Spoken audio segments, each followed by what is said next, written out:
Saya ini 7 jahitan nih, demonstran nih. Oh, Anda lebih parah ini lagi tanda ya? Orde Baru nih. Ini tanda tangan Orde Baru di Coba kepala lihat, saya. Malam ini Umoy membantu istana untuk menemukan Saya rasa iya. jubir yang tepat lah. Iya, kira-kira begitu. tepat. Saya rasa Amin, tepat. amin. Udah Saya setuju cocok. ya Pak. Udah cocok Asal lah. jangan lupa sama kita aja. Iyalah, Jangan lupa paling nanti. tidak semangkok bakso lah.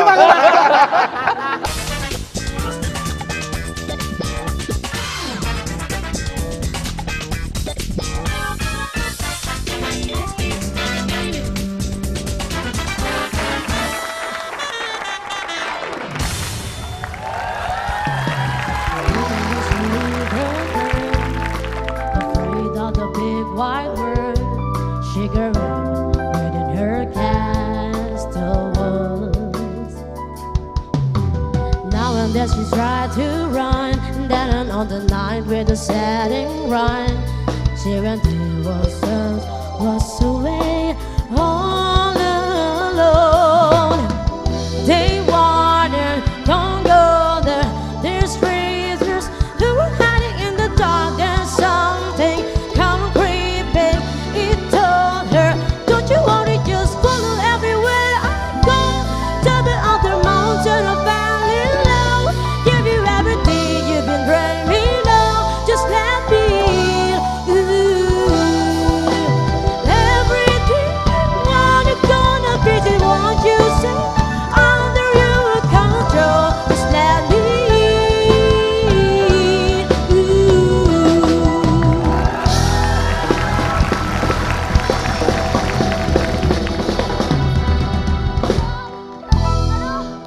Capek banget aku.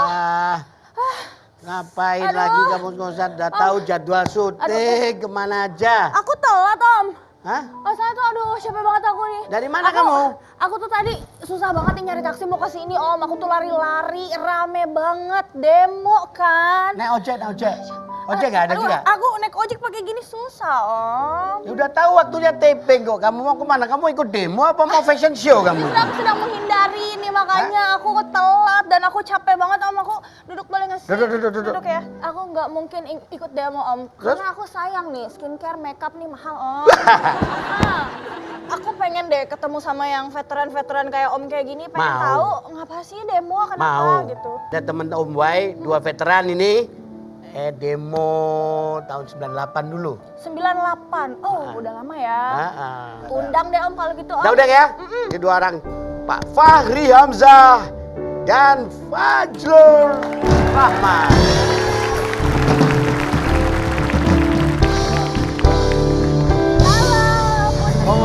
Ya. Demonstran. Hah? Demonstran keren banget. Ponakan Om Wai. Kenalin. Ini ciri generasi. Iya. Salim. Pak Di. Salim Pak Di. Salim. Ponakan ketemu gede ya? Iya. Ketemu gede. Om, kalau gitu aku mau istirahat dulu ya. Aku nih Ya. capek menghindari keramaian Ya tadi. udah. Aku ke sana dulu ya. Ya, Bun. Istirahat dulu Ntar, ya. ntar kalau udah kesini lagi nanti Iya, ya. aku balik lagi ya, Om. Aku ke belakang dulu ya. Oke. Ini boleh duduk? Silakan Oh, boleh duduk. duduk. Ayo, aduh. Ya, assalamualaikum warahmatullahi wabarakatuh. Selamat malam hadirin wal hadirat. Waalaikumsalam. Kembali kita ketemu dalam e-talk show with BHS.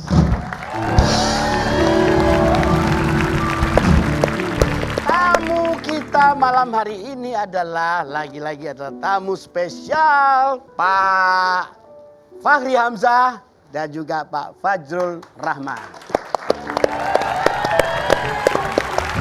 Tapi ngambil Pak terlalu resmi, panggilnya Om aja juga. Iyalah, biar sama kita. Tadi ponakan Om Baik Putri nanya tadi. Oh, iya. Putri dan juga ini para adik-adik kita mahasiswa ini. Ya kan pada nanya sebenarnya apa sih Om bedanya apa pengunjuk rasa atau demonstran mahasiswa sekarang ini dengan tahun 98 yang lalu. Ya. Nah, tapi sebelum ke situ jangan jawab dulu. Sebenarnya apa yang jadi titik persoalan mereka itu apa sih? Kok sampai demonya sedemikian rupa, marah di mana-mana dan makin lama makin menggelegar ini? Kita tetap harus menghargai munculnya kelompok yang disebut dengan apa namanya moral force ini mahasiswa ini. Apapun kehadiran mereka harus dibaca sebagai fenomena sosial yang pasti di belakangnya ada maknanya kan. Iya. Dan biasanya kalau kita berteori, mereka biasanya muncul ketika ada yang terasa tidak terjawab. Ada kegelisahan, ada sesuatu yang tidak terdengar begitu misalnya. Dan kalau kita bandingkan dengan yang dulu memang ya kalau bicara melawan rezim Orde Baru itu kan terlalu akumulatif ya. Kesalahannya itu menumpuk begitu. Jadi mulai hilangnya kebebasan ya kan, berakhir dengan hilangnya kesejahteraan sehingga orang mengantri ya sembako dan sebagainya. Jadi rasanya akumulasi dari sebab musababnya itu memang komplit. Itulah yang membuat kemudian terjadi konsolidasi yang masif di kalangan mahasiswa. Tapi sekarang ini rasanya sih enggak seperti dulu. Tapi kehadirannya tetap harus kita kritisi. Karena kalau argumennya tidak terlalu kuat, biasanya tidak relevan dan biasanya tidak lama. Itu juga adalah challenge kepada gerakan mahasiswa sendiri. Apakah Anda hadir ini berdasar ikut-ikutan atau memang ada sesuatu yang ingin secara solid disampaikan ke pemerintahan, begitu kira-kira teorinya begitu. Oh kan mereka sudah ajukan 7 tuntutan kan? Ya, Om Fahri, ya. ya kan? Hah? Banyak dari tuntutan itu kalau saya sih menganggapnya itu kurang solid ya. Ya. Kalau dulu kan kita bilang hentikan dui fungsi ABRI, ya kan? Adili rezim Orde Baru, ya. Presiden Soeharto dan kroni dan sebagainya itu rasanya akumulatif gitu. Permintaan amandemen konstitusi, otonomi daerah itu kan solid memang karena itu yang hilang gitu. Tapi kalau misalnya meminta rancangan undang-undang KUHP dibatalkan, rasanya itu nggak solid. Itu tidak datang dari dialog yang mendalam begitu. Ya yang lain-lain juga saya bisa kritik termasuk soal KPK ya kan, apalagi ada yang terkait dengan sahkan undang-undang PKS dan sebagainya itu ya, yang kejahatan seksual itu ya. Saya khawatir itu tidak well discussed. Tetapi ya dia sudah muncul, menurut saya tetap harus dihargai. Tantangan bagi mereka adalah apakah mereka akan relevan atau tidak.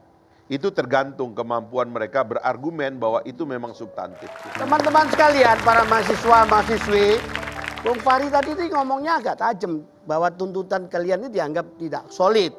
Anda mengkritik para demonstran itu dong sekarang ya?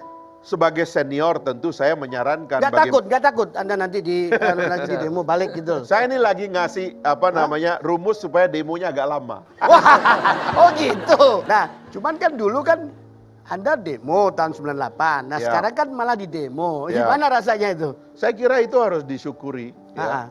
Artinya telah lahir generasi baru yang punya keberanian dan pembacaan politik yang lebih luas begitu ya. Dan itu adalah cikal-cikal bakal dari pemimpin-pemimpin Indonesia ke depan. Kita ini, saya Fajrul itu pernah demo. Karena kita pernah demo lah, lalu suatu hari kita bisa menjadi pemimpin. Dan kalau Anda mengharapkan Indonesia nanti punya pemimpin lagi, ya mesti ada yang demo. Sebab ini yang demo-demo ini yang nanti lagi mimpin. Gantian kita gitu. Jadi dan mereka pun nanti kalau mereka memimpin akan didemo juga di situ. Harus siap untuk didemo ya kan. Siap.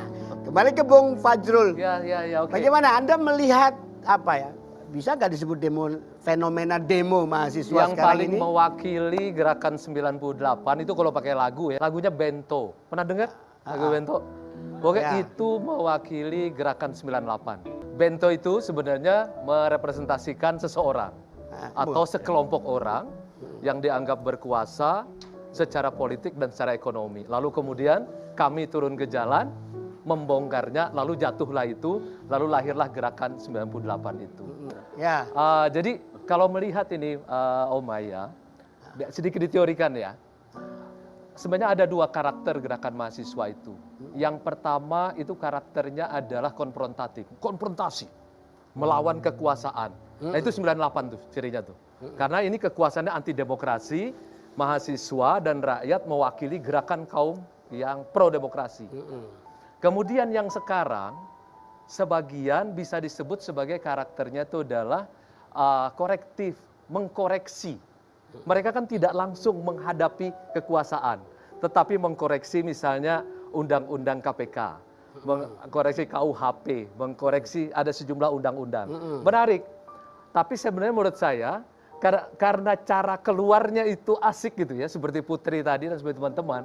Saya jadi ingat gerakan ini mirip tahun 68 di Eropa, namanya Flower Generation. Flower Generation. Generasi bunga. Jadi saya lihat spanduknya itu nggak pernah ada 98. Coba nanti dilihat spanduk-spanduknya. Yang jangan ini aku gitu. Jadi semuanya itu karakternya adalah kamu jangan ganggu diriku. Negara kamu boleh ada tapi jangan ganggu diriku. 98 itu praktis hampir seperti kekuatan massa melawan kekuatan kuasa. Jadi state melawan society begitu. Oke. Langsung begitu. Benturan Kalau kan ini pernyataan politiknya lebih pribadi. Oke. Jadi saya senang melihat yang sekarang ini menarik menurut saya. Saya bahkan menganggap jangan-jangan ini yang disebut connectivity movement itu. Gerakan berdasarkan konektivitas, leaderless, tanpa pemimpin. Semuanya hanya dihubungkan oleh kekuatan jaringan smartphone. Semuanya begitu. Oke, mari kita turun sama-sama pakai apa? Without leader. Itu gila. Without leader. Menarik. Jadi ini leaderless movement, Flower Generation. Maksudnya, Anda mau bilang bahwa mereka bergerak semikian rupa tanpa pemimpin, jadi nggak ada campur tangan dari orang-orang yang punya kepentingan untuk menjadi provokator dan juga menggerakkan mereka? Menurut saya itu di luar daripada jiwa daripada gerakan ini, jiwa dari zaman ini. Tapi ada nggak itu? Saya tidak bisa menjawab itu, mungkin pihak yang sebelah sana. Saya kan mulai aktivis kan di ITB, mulainya Institut Teknologi Bandung. Saya mulai awalnya dari sana. Saya sempat ditahan 3 tahun dan dibuang ke Nusa Kambangan. Tidak akan ada generasi ini yang bersedia dibuang ke Nusa Kambangan kan? Iya. Nggak ada. Tadi dibuang kemana waktu itu? Ke masjid. Saya waktu itu dibuang ke Nusa Kambangan sebagai leader dari mahasiswa di ITB. Terus kemudian 98 saya masuk UI sebagai ketua forum wacana UI, forum mahasiswa sarjana UI. Kami juga dituduh bahwa gerakan mahasiswa itu dipengaruhi oleh kaum komunis dan kemudian kaum liberal kanan. Seperti itu. Kalau sekarang ada lagi tuduhannya. Pokoknya tuduhannya adalah kamu pasti dipengaruhi oleh komunis. Zaman itu. Iya. Nah, tapi kan akhirnya itu tetap bergerak solid. Karena apa? Karena satu gagasan yang solid ditambah dengan kepemimpinan, organisasi, dan momentum yang memang nggak bisa dijalankan. Tahun 66 ketika ekonomi runtuh 600%, inflasi sampai 600%, dan kemudian di tahun 98 minus 11-12%, 13% bersatu dengan politik yang anti demokrasi. Jadi gini, rumus perlawanan kalau mau menggulingkan pemerintah itu cuma 2. Atau cuma 1, kawinkan kesulitan ekonomi dengan kediktatoran politik pasti akan jatuh. Jadi kalau sekarang, kalau saya disuruh meramal berdasarkan 66 dan 98, tidak akan bisa mengganggu kekuasaan. Karena pertumbuhan sekarang tumbuh 5%. Sementara politiknya demokrasi. Akibatnya perlawanannya hanya bersifat koreksi, joyful. Oh, joyful ini. Ini joyful. Joyful demo. Asik gitu ya. Dan semuanya berarah menarik kepada istilahnya. diri. Itu menarik, tulis di kolom bagus tuh. Joyful demo. Cara mengorganisirnya bukan cara kami. Dulu turun ke rumah-rumah. Makan Indomie, bawa Indomie, masuk ke rumah kawan, segala macam begitu. Sekarang enggak. Organisasinya melalui smartphone. Hei, turun yuk. Ngapain? Ke sana gitu. Gitu. Jalan-jalan. Nggak ada. Kan menarik. Jadi ini konektivitasnya itu. Jadi ada zamannya berubah, teknologinya berubah, cara mereka mengorganisir diri berubah, dan kemudian yang dilawan pun jadi berubah. Sifatnya menjadi personal.